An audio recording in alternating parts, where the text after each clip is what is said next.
All right, welcome to Speak for Yourself. I'm Jason Whitlock. That's Marcellus Wiley, that dude. Yes, sir. Coming up, we'll tell you if Phillip Rivers is actually better than Tom Brady right now. And if Andrew Luck can handle a shootout with Patrick Mahomes. But we start every day with a Whitlock. What you got today, dog? Rams coach Sean McVay is starting to remind me of the last 5'7" bombshell to emerge from nowhere, ride a wave of unprecedented hype, and briefly rock the sports world. Is Sean McVay Ronda Rousey's brother from another mother? Oh, my. Cute and cuddly, fool America every single time, and McVay might be football's Hannah Montana and Gary Coleman rolled into the same headset and playbook. What you talking about, Whitlock? I'm talking about Sean McVay and the way he's been crowned a genius and the prince of football simply because he fits the profile. He's young and handsome and runs a joystick offense. He's a millennial gamer. He's a disruptor. Hell, if you listen to the Arizona Cardinals, McVay is better and smarter than everything that's come before him. How else do you explain the Cardinals' press release announcing Cliff Kingsbury as their next head coach, including a passage praising Kingsbury's friendship with the genius McVay? The NFL is currently going through a McVay derangement syndrome. Colin Cowherd once shook hands with McVay, and now the Dolphins want to talk to Cowherd about their coaching vacancy. We haven't seen this kind of madness since Ronda Rousey. You remember Ronda, the MMA fighter, not the WWE wrestler. In a 4-year span, Rousey fought 12 times in a sport many Americans don't know exists and most Americans don't remotely understand. But that didn't stop her cult-like media following from promoting the idea she could beat up Floyd Mayweather. That didn't stop ESPN from naming Rousey best female athlete during the same 12-month span that Serena Williams won every tennis major.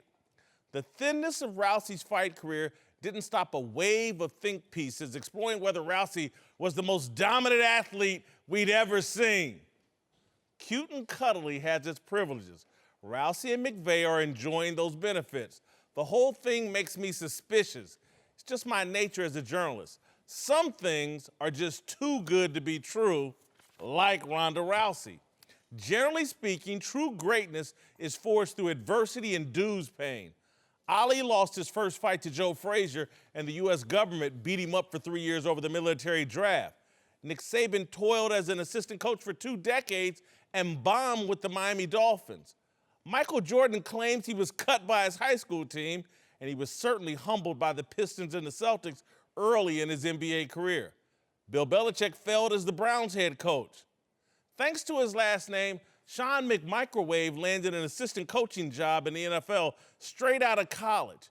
He was named an NFL head coach 9 years later by the Rams. He's won 24 of the 32 games he's coached in the regular season. That is outstanding. I cannot knock it. It's a strong indication he knows what he's doing. But football is a marathon.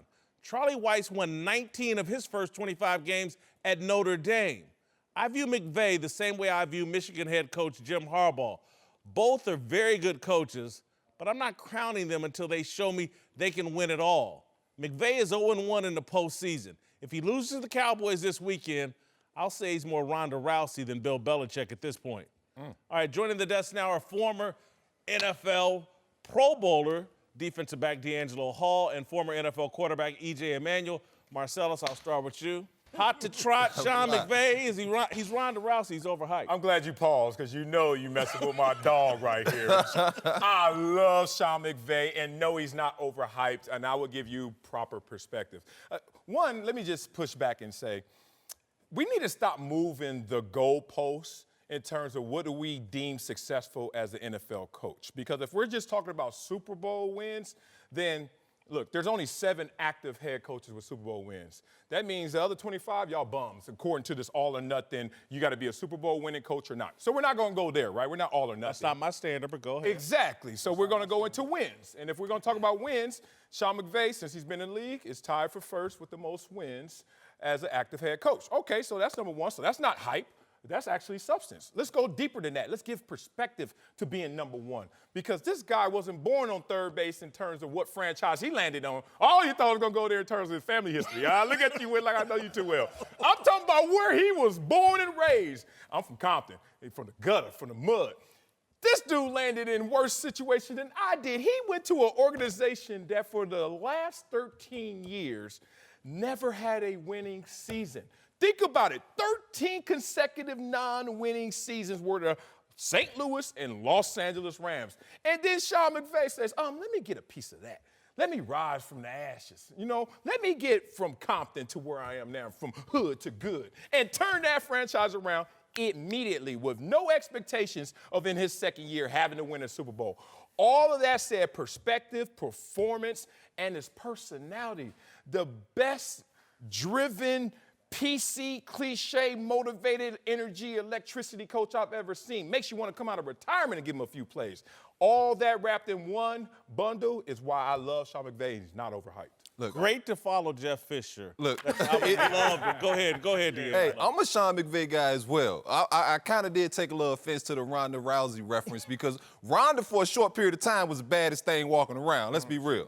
I mean, you bought the hype. She defended that title, though. You bought the hype. I did. She defended that title several times, and she was a champion. So I don't know about that comparison, but let's get back to Sean McVay. 12 fights. Look, Sean McVay, when you talk about what do you want out of a head coach, X's and O's aside, because we all know that the guy's very smart offensively. But what you want out of a head coach is a guy that can relate to everybody in that locker room, that guys can respect and follow. Yeah, this guy's short in stature, but when he walks in the room and gets to talking, I mean, it's just something about the way he just interacts with every person. He makes every person on that team, on that roster, feel as though they're important to the success of a team. A lot of coaches don't do that. And so, Sean's able to get more out of some guys that other guys can't get much out of. And so when you talk about what you look for in a head football coach, Sean McVay is not overhyped. He is what the standard should be when it comes to leading men in a locker room. Standard. Go ahead. Standard. Just to piggyback off of what D. Hall just said, I mean, you have to take your hat off to a guy who comes in and you look at the career that Jared Goff was having early on as a rookie. A lot of people consider him a bust. You know what I mean? And Coach McVay comes in and literally, if within a couple months changes his career. Last year he had a great season. They were first in points scored, 10th in total offense. This year they were second in both categories. You know what I mean? So you have to take your hat off to the guy. Doesn't matter how old he is. He's 32 years old, and I think that's what his players love about him. He's young, and like D. Hall said, you can relate to him. Look. Just look. When I get up out of this chair, if Marcellus comes over and sits on it, the chair's gonna be like, "Oh wow, this is great." Whitlock, it's gonna be like, "This is great." Jeff Fisher just got up out of that Rams chair, and so McVay comes in and does a nice job. I can't knock it, but we've only seen it for a year and a half. He's done nothing in the postseason, and now every team in the NFL is running. I gotta have Sean McVay. Let me get Cliff Kingsbury. You're right. That's every other team's problem. That's their problem. That's not the Rams' problem, and that's not McVay's problem. That's hype. But you're right. Every other team is trying to find the next one, and some of those guys haven't found good replacements. They think they have, but only time will tell. But I just think with this Sean McVay, for what he's done in this short period of time. How can y'all say this man's not overhyped when he's won nothing in the postseason? Why isn't the entire NFL trying to find the next Doug? Why aren't they trying to find the next Doug? Why aren't they trying to find the next Doug? Because that was a shared experience between Frank Wright, which we're starting to find out. They went and got one guy, Frank Wright, who's having success. The whole damn league going crazy. Hold on. I don't like your termage right now. What? You need to bring it down a notch, homeboy. You talking about he hasn't won anything. I'm saying he only had one chance. We raced one time and you ain't never beat me. Exactly. I was young quarterback at that. Fight You know what I mean? right now. Rematch, baby. But y'all acting like he just is coming. He's the defending Super Bowl champion. Hey, Wick, can we say this, though? To EJ's point, if you saw Jared Goff, when I heard Sean was taking this job, I called him. Hey, Sean, are you serious? Is this what you want to do? Do you think this quarterback can play? Are you going to tie your job and probably the one chance you get of success to him? I'm telling you, D. Hall, I can get him right. I can get him right. Wait a minute, D. Hall. I can get him right. Can I jump on that call? call? For real? Can I get a three-way? I don't know if you three-way. I click you in. Go ahead. Because it wasn't just Jared Goff. Y'all forget, Todd Gurley went from the top to what is wrong with Todd Gurley. Yeah. And then he came and not only fixed forgot Jared about Goff, that. Exactly. he fixed I forgot Todd about that. Gurley to an Yeah. MVP level season. Exactly. And consecutive. Now Todd Gurley is one of the top 5, top 3 backs in the league. Y'all forget before Sean McVay landed here, not only Jared Goff was a bust, we were like, what's wrong with Todd Gurley? He fixed everything, bro. Hey, look, all of that is fine and dandy. He's done it once, and this Sunday or this weekend, they play on Sunday or they play on Saturday. They play on Saturday. If they don't beat Dallas, we're going to have a different You're right. conversation You're on right. Monday. I won't. You're right. We're going to have a different conversation. All this hype for a man that's 0-2 in the playoffs. One, are we going to respect that he has already made a cultural shift for this Rams organization? I said it again. I'll say it again. 13 non-winning seasons in a row. And now you find yourself in consecutive playoff appearances. Seriously, when he took the job at age 30, did anyone say he was going to make the Super Bowl and win the Super Bowl in the next 2 years? For real, Whit, come on. But that'll never be the standard is to win regular season games. The standard in the NFL is always to win Super Bowls. And so, yes, I don't think he's overhyped right now, but if this continues and he gets booted out of the playoffs in the first round or the second round, his first time playing a game, after having a bye, yeah, that's a problem. We need to hold off on some of the stuff we're doing in the regular season because we don't want to be regular season champions. We want to be Super Bowl champions. So if you're giving guys too much as far as scheme-wise because you're showing too much of your arsenal in the regular season, you got to save some of that stuff. So I think they're going to get out out of this first round I against live in a different the universe Cowboys. than you all because everything I get, I've had to earn. I was never the fastest. I was never the best looking guy. I was damn good looking, but never the My best. dog. Never the best. I've had to earn everything. Y'all are acting like this little cute, cuddly coach isn't being overhyped because he's cute and cuddly, and we run around treating him like he's Bill Belichick, man. We're treating him like he's Doug Peterson. He's more hyped than Doug Peterson, who actually won a Super Bowl, who actually just won an upset playoff game in Chicago, who actually produced Frank Reich off his staff. We're acting like this guy is Doug Peterson. It's overhyped. Well, first off, we need to stop with the comparisons. First off, how about we allow Coach McVay to be the first Coach McVay? Ooh. You know what I mean? Maybe we're going to start comparing other young coaches to Coach McVay. There's nothing wrong with him being 30, 31, 32 years old, being a great head coach. And there's nothing wrong with him having instant success. And really, it's just like a young rookie coming into the league and having success early on. There's nothing wrong with it. And this is why the hype, as you call it, is spreading around the league. It's simple. Sean McVay is the poster child for what this offensive-minded era is looking like in terms of scheme, in terms of production. I give it to you like this, Whitlock. You always preach to me, you love the running game, you love defense. Right. And I'm like, okay, a little archaic for my taste, but you know what? It works. But look at this year. Look at the top 4 teams in both conferences, the 2 teams that both have a playoff bye. Let's go with number 1 seed in AFC. Who was that? You look at the Kansas City Chiefs.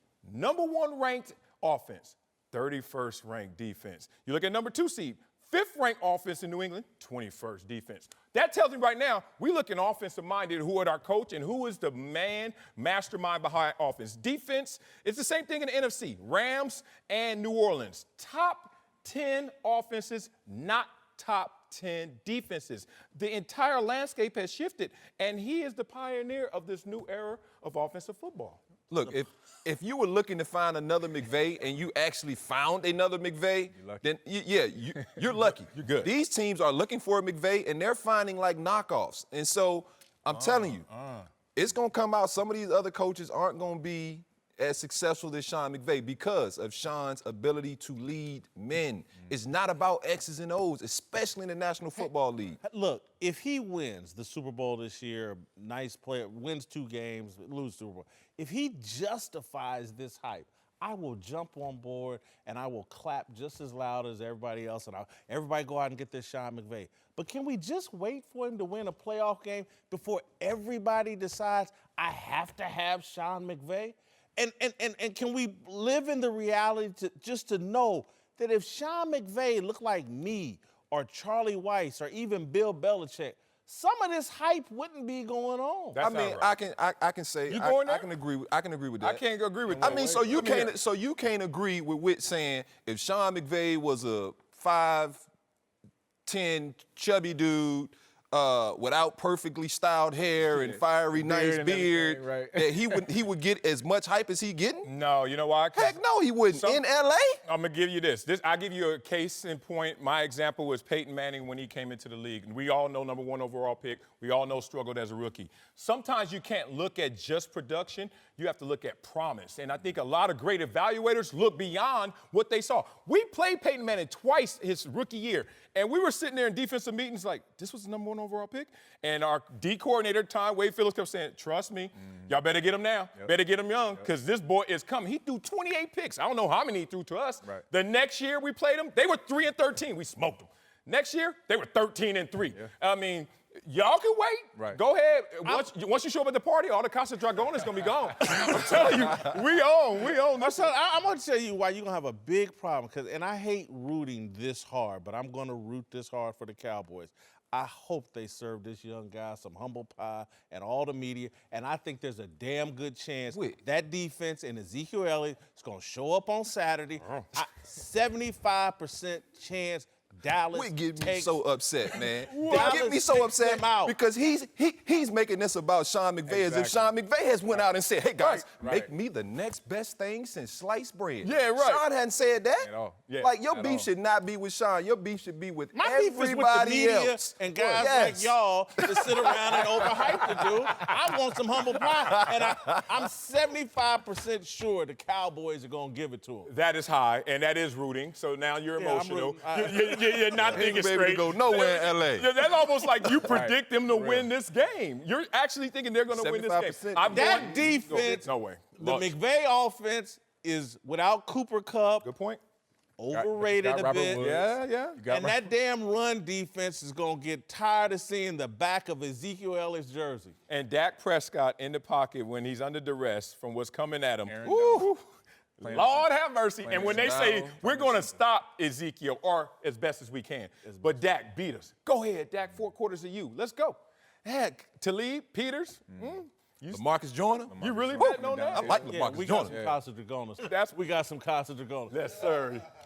What's your take on Dallas? Can take this team out? I do think Dallas has a chance. I'm never going to count out a team in the NFL. This is the playoffs. You know, Dallas just had a great game last week. They have a bunch of confidence going into this game. They're playing in L.A. The weather won't be an issue. Put a number on. What's the chance of Dallas? I say 50-50. I think earlier wow. on. 50-50? What? He's with you. Let me finish my point. He's just trying to keep a job. He's trying to get a job in the league. I go to Dallas, I go to 50-50. No. Hey, I just think it's playoff football. I've seen it too many times. I've been a fan of this game since I was young. At the end of the day, when you get in the playoffs, you have to be great on third down. You have to be great in the red zone. And maybe I'm coming from a quarterback mindset, but I'm never going to count out a team like Dallas. They have a great defense. And I think, you know, maybe that week off for the Rams may not be a good thing. You know, it allows some guys to get some rest, but sometimes you come out flat after a week off. Yeah, I'm 25% that Dallas has a chance to win this game. So that's 75 to the Rams. That's still 25%. It's That's a 25% chance You know what because I mean? in the NFL, any given Sunday, anybody can lose. Anybody can I mean, lose, it's exactly. like you can never question a guy's heart. And sometimes that Dallas team plays hard. They are one of the most physical teams I've seen in a long time. Right. You talk about the Rams running attack. That Dallas linebacking core, man, them dudes downhill. fly around that front four. very fast. Now, they secondary, you know, they hit or miss. Sometimes they're really good, sometimes they're not. But, you know, like you said, this Rams defense is good to a man. If you look at the guys, they're good. Right. But for some reason, they just haven't all been good at the same time. Right. And so, you know, the Rams defense definitely scares me a little bit. But, I mean, 25% in this game that I think that the Cowboys have. Time for a big story. Let's move to New England, where Tom Brady and the Patriots host Phillip Rivers in the Chargers Sunday. A lot of people are looking for Rivers to exercise his playoff demons this year, but it could be tough this week. Rivers has never beaten Tom Brady, going 0-7 for his career, but Brady has looked more vulnerable this season. And by the numbers, Rivers has actually outplayed Brady this season, topping him in yards per attempt, passer rating, touchdown, and completion percentage. You can be fooled by these numbers. Oh, really? You can be fooled by these numbers. Tom Brady is still better than Phillip Rivers. Phillip Rivers is a nice little story that has never had a happy ending, ever. Phillip Rivers is a nice little statistical story in this NFL, but he is not Tom Brady yesterday. He won't be Tom Brady next month. He won't be Tom Brady this weekend. Tom Brady will outplay Phillip Rivers this weekend because Tom Brady is still better than Phillip Rivers. You don't believe that? Yes, I do. You took No, I do. Your time references went from yesterday, years ago, going forward. Right now, though, Phillip Rivers. Look, sometimes you just got to tape up the back of the jersey. Like, don't even look at the name, and certainly don't look at the number because you're going to still know 12 is Tom Brady. And just blindly go out there and say, I don't know, blind taste test. Which one is playing better this year, these games, this calendar year? Come on, man, stop. It's Phillip Rivers. He beats him in basically every major statistical category. Pro Football Focus, which I respect, has him rated higher than Tom Brady as well. So Better supporting cast, Marcellus. Yes. But far better supporting cast. Injured That's my as argument. well. Y'all forget. Like, see, y'all got to dive into these details, man. Melvin Gordon's been injured this year. Keenan Allen's been injured this year as well. And if you look at Mike Williams has emerged, but coming off of injury as well. Like, yeah, they're there in name, but they're not always there in availability. So Phillip Rivers had to make a lot of things happen and putting this franchise on his back. And don't forget, since that 0-4 start, which was really based on the kickers and a few plays last year, they are second in the NFL in terms of wins. This team rolls, and it's because of Phillip Rivers. Nah, like Whit said, you got to take these rosters into consideration. And so Phillip Rivers has a better team. Yes. I mean, it's not even close to me. And for Tom Brady to put the numbers up he's put up and the wins he's got with his cast of characters versus what Phillip Rivers playing with, I mean, it's Tom Brady in my opinion. Tom Brady, until he loses that match, until Phillip goes in there and gets a win, I can't just say, hey, he's having a good year, but Phillip doesn't win the big ones. When does better team in terms of talent ever materialize into you're the champion? Because if the Patriots win championships, we know that there are more talented teams, better teams, but that doesn't always materialize. So maybe our evaluation process is wrong because we keep saying the Chargers have a better roster. I get it. For years, the Steelers have a better roster. I get it. But the teams that are winning the Super Bowl, usually the Patriots, don't have the better roster. No, they have Tom Brady. Yeah. Right, and Tom Brady is not Tom Brady this year by his own standards. He hadn't been great. No. But let's be real. He ain't trash. Oh, I'm never going there. He's far from that. Marcellus, what we have not seen so far this season is Tom Brady in the postseason. That's when Tom Brady's at his best, and I expect it this week. Exactly. I do think Phillip gets slept on a lot. I think a lot of times people kind of consider when you talk about the best 5 quarterbacks in the league, he's left out of that conversation a lot of times, and it's probably because of his postseason career or his postseason record. He hasn't been to a Super Bowl. He hasn't been deep into the playoffs. But when you look at a guy like Tom Brady, if there's anybody that I'm going to put in, and I'm a quarterback, if there's anybody that I'm going to count on late in the game, in a playoff game in Foxborough, I'm taking Tom Brady every time. So I can't say that Phillip Rivers is better. I will say he's having a better season statistically right now, but I'm still taking Tom Brady in the playoffs. See, I'm not a big Phillip Rivers guy, just overall. I think he's overvalued. There's something about the way the ball comes out of his hand that's not completely right to me, and it leads to a few turnover issues throughout his career. And I just think in the biggest moments in the postseason, the guy has come up short. And that, again, quarterbacks get evaluated a lot of time when you played as long as he has. We've seen enough of him in the postseason in comparison to Tom Brady. These guys ain't even on the same planet. Wait a minute. Y'all keep moving this question, man. Look, they're right not on now, the same who's planet. better? They're not on the same planet, I don't think, either. Yeah. But Phillip Rivers is a Hall of Fame quarterback. 100%. Thank you.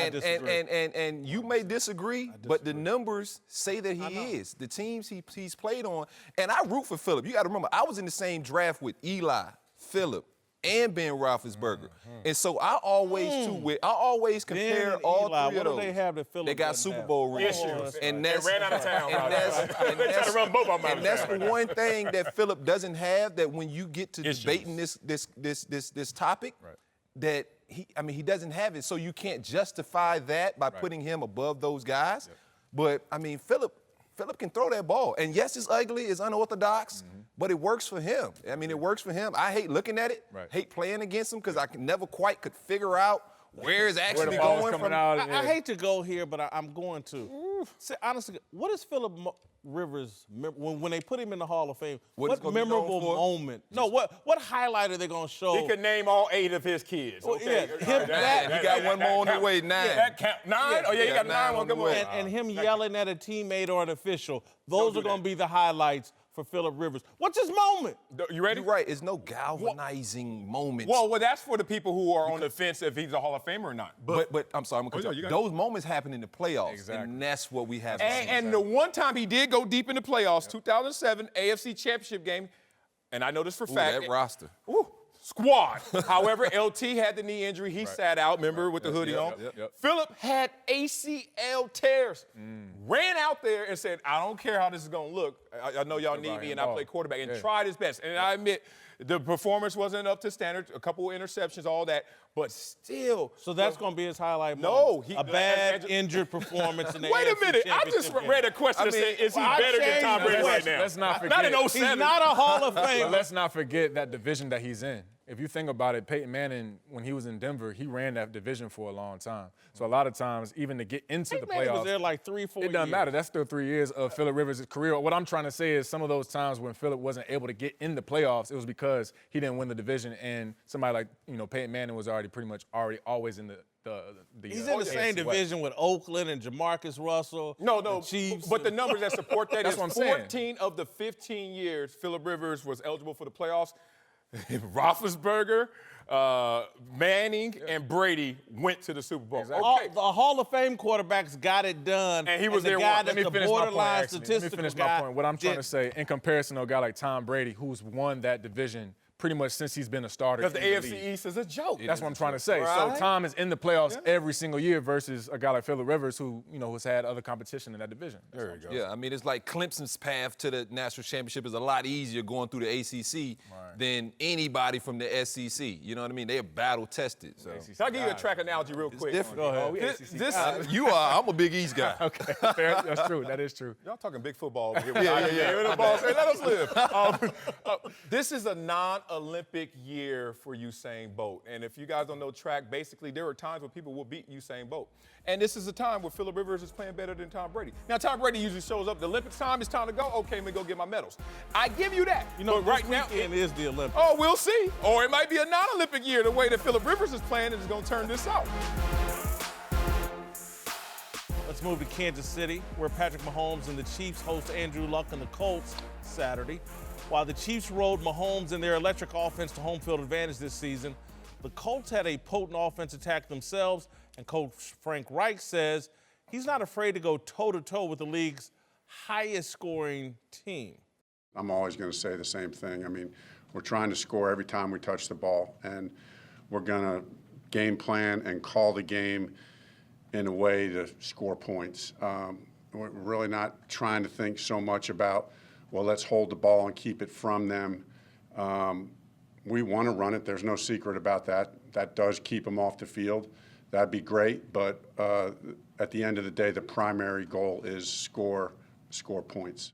That sounds good, but that's not what they're doing. Ain't no way you get in a shootout with Patrick Mahomes, Tyreek Hill, Travis Kelce, and Andy Reid. That's a recipe for disaster.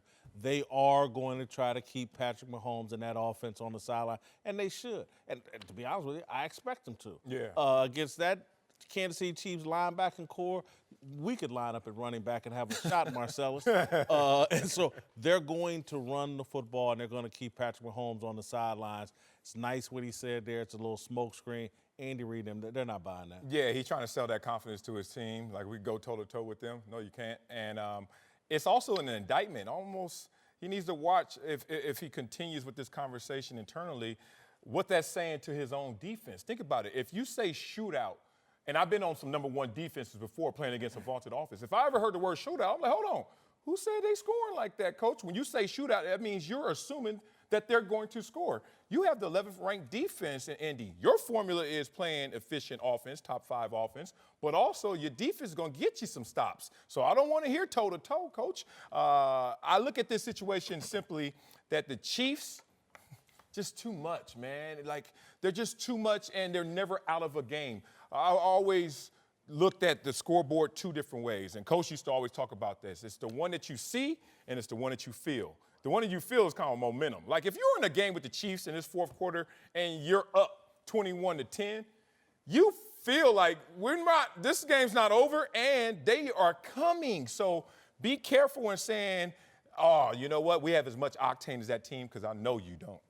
I mean, I disagree. I think the Colts has as much firepower, and what's going to make their job a little bit easier is they are going against the 31st defense. Exactly. I think Coach Wright is absolutely right. Let your team know, hey, look, we ain't scared to score points with this team, and we can.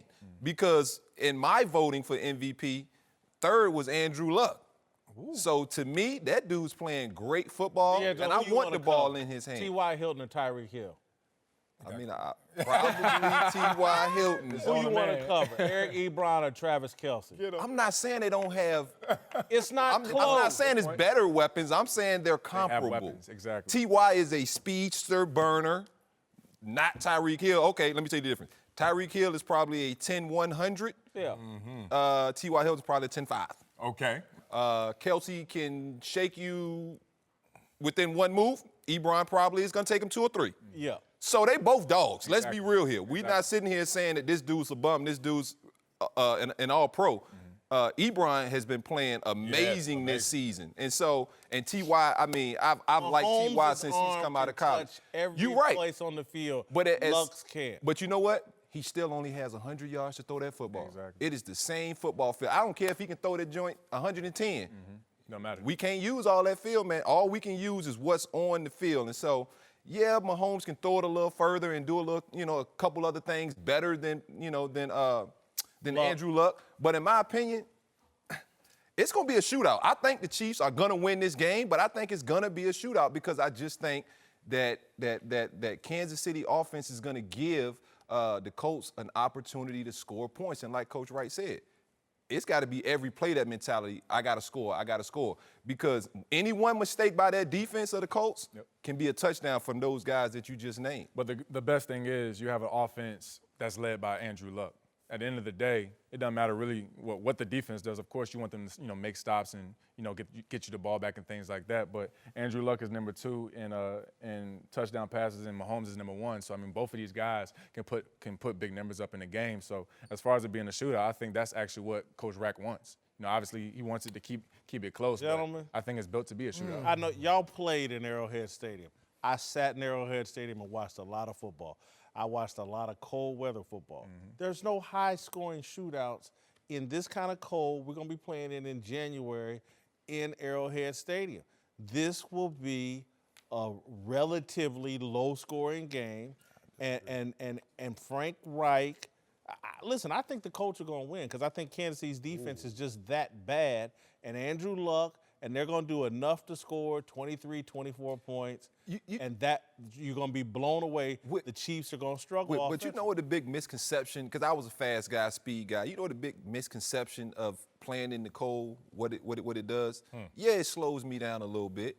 But you know who else it slows down? That dude who was an 11 flat 100 meter, he's probably running 12 now. Right. Yeah. So, yeah, I might go from 10-1 being Tyreek Hill to maybe 10-6, 10-7. But I'm still going to be way faster than that dude beside me. So that cold weather's going to affect everybody. You're talking about your feet. From a speed standpoint. I'm talking about hands. There's going to be some drop balls, be a couple fumbles. It's never as cold as you think. Whoa, wait. I played in Buffalo. Yeah, it is. Yeah, it is. Oh, it's cold outside. It's cold outside. You played in Buffalo. Yeah, it is. Whit talked about sitting in the stands watching the game. Yep. As a player, is it ever cold to you on a field? Heck yeah. Come on, man, be real. Green Bay 20 below, man, I dropped the ball just running by myself. Like, I can't feel this man. I'm telling you, man, when you get on that sideline, you got the heated benches, your feet warm, your hands warm after every series. Man, you ready to go. Well, can we talk about the standing out there and practicing and not playing that wears you out. I respect you, D'Angelo. The cold didn't affect you. You know who it did affect? So far in their playoff career record, outside the dome, Andrew Luck, 0-3. 0-3 now. Let's get to this outdoor. Oh, okay. So cold, and you're going against that weapon. Andrew Luck, games below 50 degrees last 5 seasons. 16-3. So it ain't affected him that much. Andrew Luck, man, he don't care. But just honestly, I've seen the Colts come to Arrowhead Stadium and do what they're about to do to the Chiefs. Let's move to Kyler Murray. whose future has been the subject of intense debate in recent weeks, with the Oakland A's reportedly expecting Murray to enter the NFL draft. Adam Schefter says it's, quote, not implausible that the Cardinals trade Josh Rosen and draft this year's Heisman winner. And before he became the Cardinals head coach, Cliff Kingsbury made no secret of his love for Murray, talking up the quarterback back in October. Kyler is, he's a freak, man. Purdy's a really good young player, and he's going to be a tremendous player, but Kyler is a freak. And I don't know, I'd take him with the first pick of the draft if I could. I know he's signed up to play baseball, but he is a dominant football player, and I would take him with the first pick. All right, Adam Schefter talked about this on ESPN earlier today, and it's more a rumor than it is a report. But rumors in the NFL, there's always a reason for it. Someone has told Adam Schefter something to make him even discuss this at all. And so the question is, why is the rumor out there? Who does it say more about? Cliff Kingsbury, Kyler Murray, or Josh Rosen? I think the rumor was put out there by the Cardinals in some kind of way to put some pressure on Josh Rosen. Okay. I don't think they're completely comfortable with Josh Rosen's attitude. And I said it from the word go. Hey, man, the social justice warrior stuff and being a spokesman and all this other stuff, when they draft you that high to play quarterback, they want you all in on football. And I think that's why this rumor's out there. Listen, I think there is some truth to it because Kyler Murray, for him, he's got Scott Boras, I believe, as his baseball agent. Yes. And for him to be backing out of the baseball thing, that to me screams someone has told him he's going to be a top 10 pick. Yeah, he has great security in doing that. You're not doing that without it being a calculated move. For me, it says a lot about Kyler Murray. You have two sports fighting over you, and the Arizona head coach potentially fighting over you as well. Indictment on Josh Rosen, maybe for your reason and other reasons. Obviously, he was the worst QB-rated quarterback last year. That's enough reason beyond what he does off the field. Here's something interesting about this. I think that this rumor really started just off of us digging in the crates, as we do on social media, finding that clip when he was a coach for Texas Tech in October, and he says this. Right. But, you know, it's easy to be a soldier when there's no war. And it's easy to say, yeah, I would draft the number one when I ain't got a chance. I ain't got a time. I ain't got a pick. Oh, now I do? He might want to walk that back. Because he just said this week, I don't know anybody that could throw the ball better than Josh Rosen. Now, this is the worst QB-rated quarterback that he's saying, I don't know anyone who could throw it better. So, he said throws a ball. Well, throws the ball, almost saying, oh, he throws a nice ball. Yeah. I haven't watched a lot of film of him yet, though. But, he can throw that ball. Right. Yeah, who can't at the quarterback position throw that ball? I can get you some high school kids who can throw a tight spiral, and you're like, wow, he can whip that ball. But that doesn't mean he can read defenses. To me, this has a lot to do, I think, with Cliff Kingsbury letting that organization know, or somehow it's leaking out that, hey, I might can help Josh Rosen, but I can turn Kyler Murray into a player. He to me can run that Texas Tech style of offense, I think, better than Josh Rosen, because you do have to move a little bit. You have to get out the pocket. Yeah. And so to me, it made perfect sense. When I saw this, I just kind of, my eyes lit up. I'm like, all right, Cliff, I might have to walk it back now. Right. Because I didn't think you could do this in the National Football League with that roster, with Josh Rosen at quarterback. I'm walking forward because I think you might can do this with Kyler Murray on your side. Right. And having that pick, I tell you what, maybe it is, a little bit. You said digging in archives. I don't know about digging in the archives. We didn't find that. Somebody else did. But I tell you what, if they could get Kyler Murray and somehow get rid of Josh Rosen. I think it's too soon to, pull the chair on Josh Rosen, though. He's a rookie. You know what I mean? And again, I'm coming from. They pulled the chair on the head coach. They can do it on the quarterback. That is true. That's a great point. But I was just going to say, when you invest in a quarterback or a player like that, at least give them 2-3 years to prove you either right or wrong. You know what I mean? Before you go and say, oh, let me get this quick success of Kyler Murray. Kyler Murray hadn't stepped on the NFL field. And I'm not saying he won't be a great quarterback in the league. He might be playing baseball. We don't know. Well, all I'm saying is allow Josh Rosen a chance to work under this coach, give him an opportunity to continue to grow, to continue to learn. Isn't this a parallel to Jared Goff? Like, It's the same thing. maybe you had the wrong coach your first same year. thing. We're going to get rid of Josh Rosen. Then the next coach comes in, offensive minded with the Texas Tech, Big 12 Look up offense. next year, and Josh Rosen is looking It's up a at system MVP. thing. Jared Goff never rubbed people the way I think Josh Rosen does. Right. So from that standpoint, Jared Goff always had a chance. Correct. You know, like I said, when I talked to Sean McVay, it was how humble this kid is. He doesn't know how great he is. He doesn't know. I don't think he realizes he was the #1 pick. It was about breeding that confidence in him. With Josh Rosen, you got to rein that joint back. It's hard to rein it back. And then you got to, Kyler Murray was a Heisman Trophy winning quarterback. You know the buzz that's going to create for that franchise, as opposed to a guy like Josh Rosen, who they really had to settle for. But here's another layer to this as well. As fathers up here, Whitlock, whatever. As happy people. right. He living in paradise and we fathers. I have to tell my son, look, I love the NFL fighting over you, son. But boy, if you don't play that baseball, just asking Daddy. And Daddy no played doubt football. about it. That's what I I'm love saying. football, but I ain't like it. Hey, It all hurt. my It hurt. sons, they'll tell you right now, they all play baseball because I make them. Exactly. And they play football because they love to. like to, right. I have twin 7-year-olds, DJ and Jaden. Jaden's like, Dad, I don't want to play baseball no more. I'm like, son, do you know how good you are? He knows who Kyler Murray is now because I pulled up a YouTube and he's watching him now. Now he loves it again. He wants to play both. But baseball, the opportunities, like 33, 34 with, I was about to retire. Baseball, I'm just getting started. Another 10-year deal, baby. You already Another got 10-year deal. contracts, you ready to roll. Kyler Murray is going to have to sit on a bus for about 3 or 4 years and work his That's way okay. up. He's through got the $4 minor million league system. right now waiting on him. Okay, if he's a top 10 pick in the NFL, that's a lot more than $4 million. It is. And again, the shine of playing football is completely different than the shine of playing baseball. And so I just, for the Oakland A's to be saying they expect him to go in the NFL draft, that to me, a decision's been made and some people behind the scenes have told this dude, because we're going to take you high in the draft. You're not going to be sitting around in the 2nd or 3rd round. No. There's obviously people that think this guy can, because of Baker Mayfield's success, and he's a little bit shorter than Baker Mayfield, but because of Baker's success, people believe this kid can probably do it. And the difference between him and Josh Rosen, as I see it, and EJ, you probably know better, I just think Kyler Murray and that offense they run at Oklahoma and the offense Kingsbury, it requires quicker decisions than what I see Josh Rosen make. Yeah, I'd agree. I think if Kyler does come and play football, I think he'll be a top 10 pick. I mean, really him and Dwayne Haskins at Ohio State, I think will be the top 2 quarterbacks taken, which is awesome. So, it is really, if you're Kyler, you have 2 great opportunities. You can either go play baseball and have a long career there, or you can be a top 10 pick in the NFL. So, it does sound like he's going to do the football route, and I agree with you. I think if he is able to go play under a guy like Cliff Kingsbury, I think he'll do exceptionally well in that offense. And he'll do it early as a rookie. Pause.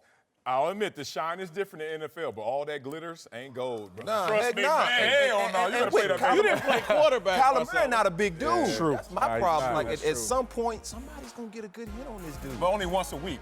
We got hit every day. How about Doug Flutie lasted a long time? He did. Thanks, D'Angelo. Thanks, EJ.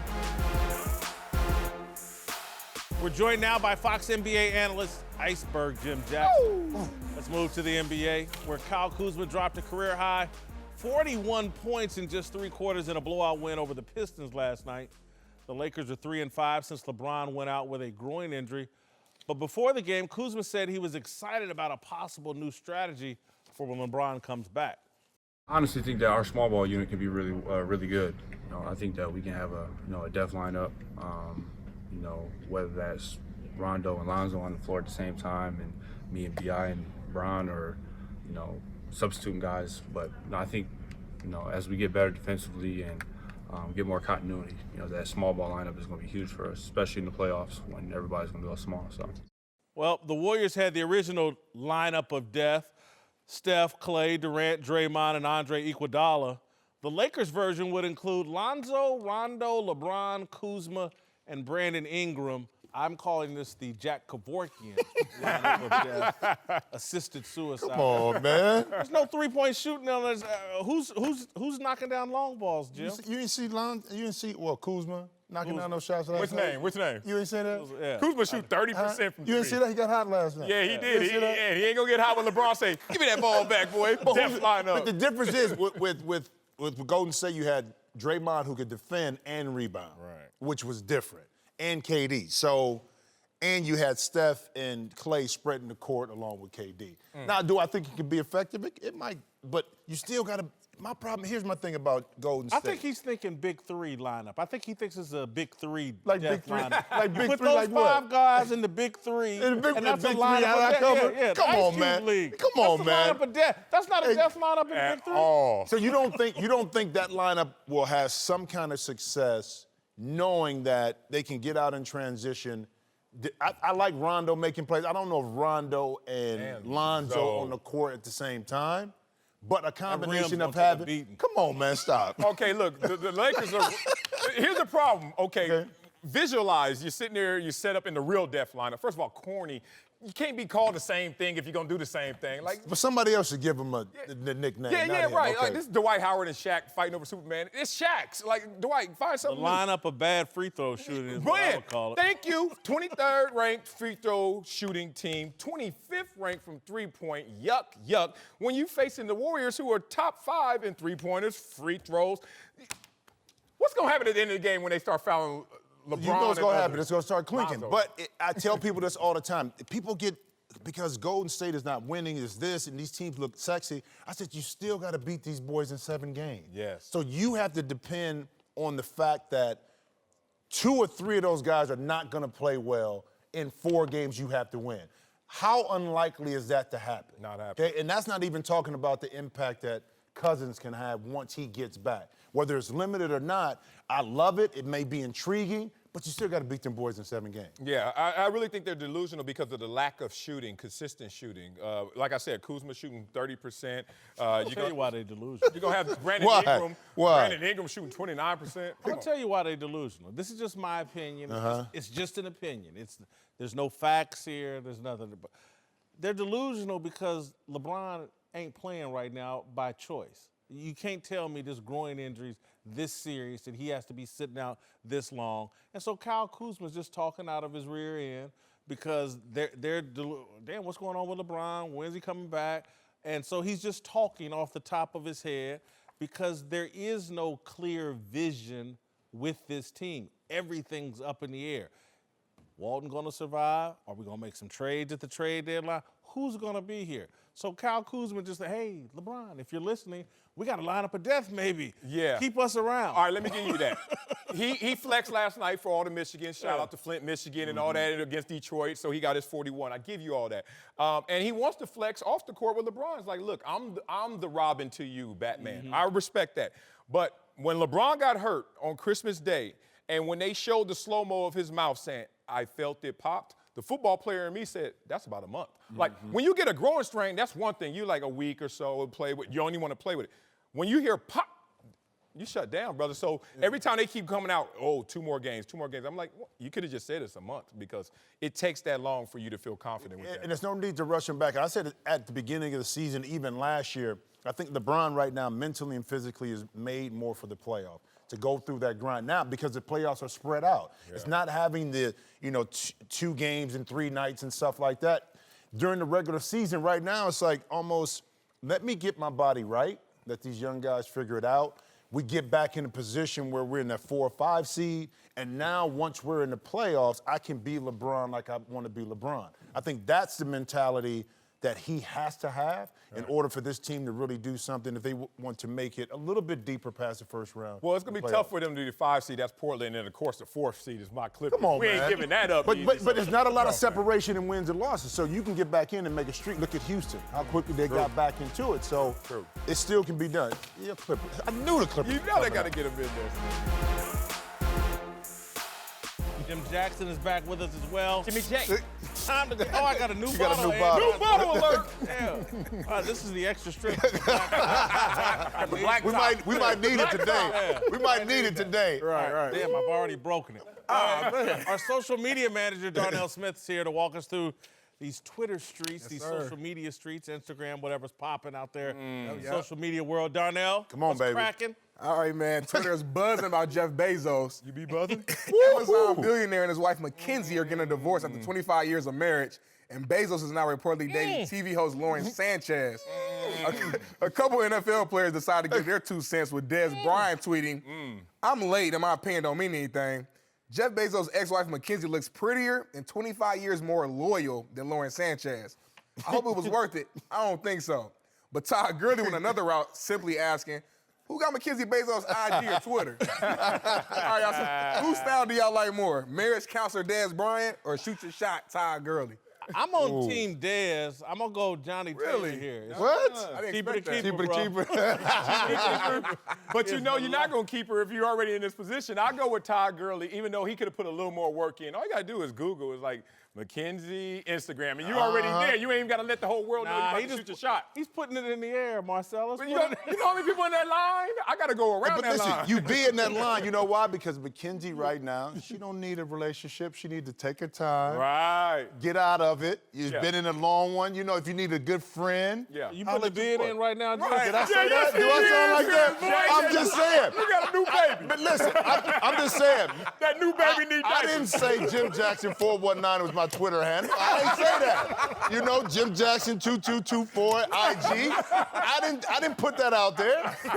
I'm just saying. Thirst is real. Oh, thirst. The thirst is real. And you know what's so funny? I got to just one thing. I've been sitting at home hearing everyone's like, whoa, cheaper to keep all that.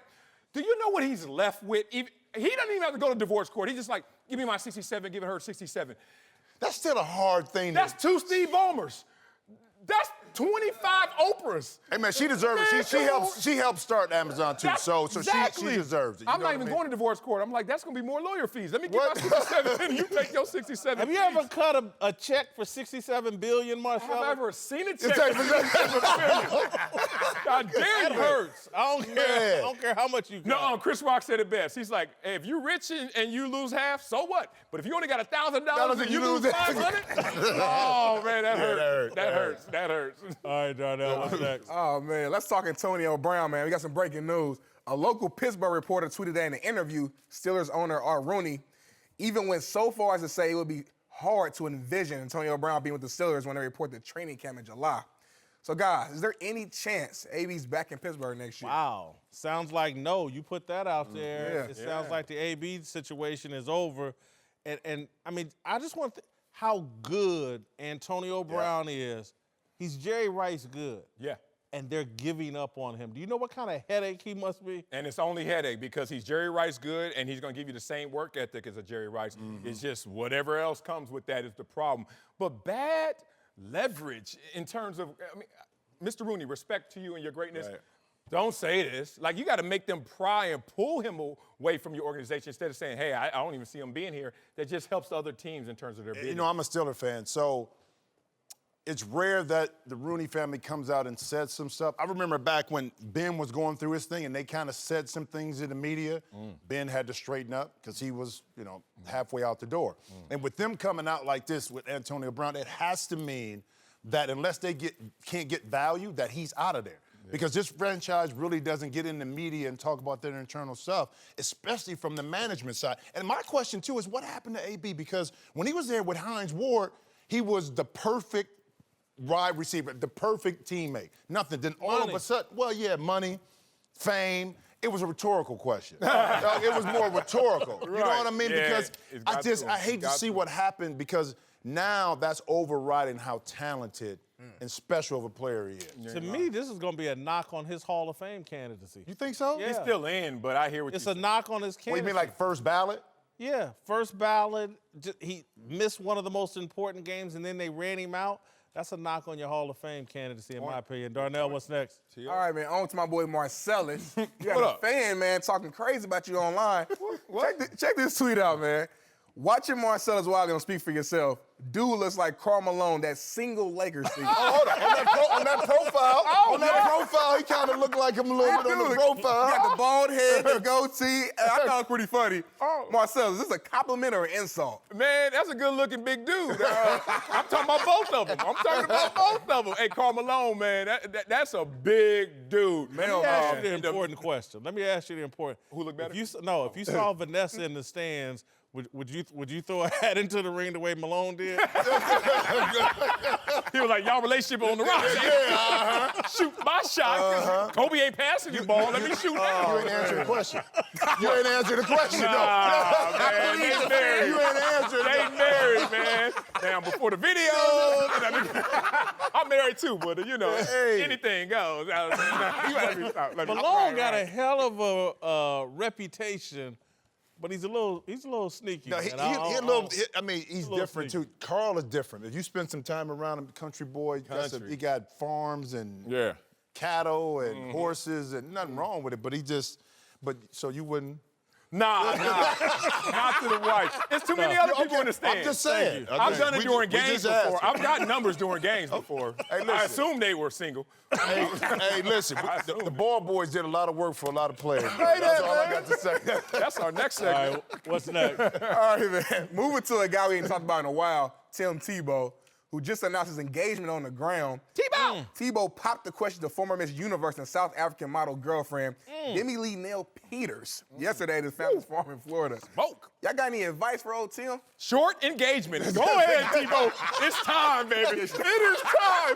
Book the hotel penthouse, baby. We getting married up there right now. Look, what I would tell him is get some practice in. Whoa! What you said? He rusty? Practice makes perfect, bro. Not even rusty, ain't What you trying to say? Practice makes perfect. Where you going to practice? You You got some advice like where you should practice? Yeah, right. Vegas. People ain't allowed in Vegas. Oh, man. Marriage advice. Okay, she's younger. Bro, you know what men got a problem with? Communication. Communication, yes. You have to open up. We don't want to hear nothing. You know, we want. But we not Tebow. I think Tebow You wants think to he's on that sensitive side? Yeah. Real, just whatever you want? Tim Tebow? I would hope. Yeah, you've been holding He's on a for something. traditional man. He's traditional. So faith-based. He keeps it all quiet, keeps it all inside. That's a man's man right there. Tim He ain't Tebow. perfect. He pulled Miss why you laughing, man? Yeah, right. He pulled Miss Universe. Hold up, man. That's what I'm saying. Well, you better speak her language. We don't know her. She could be a great compliment to him.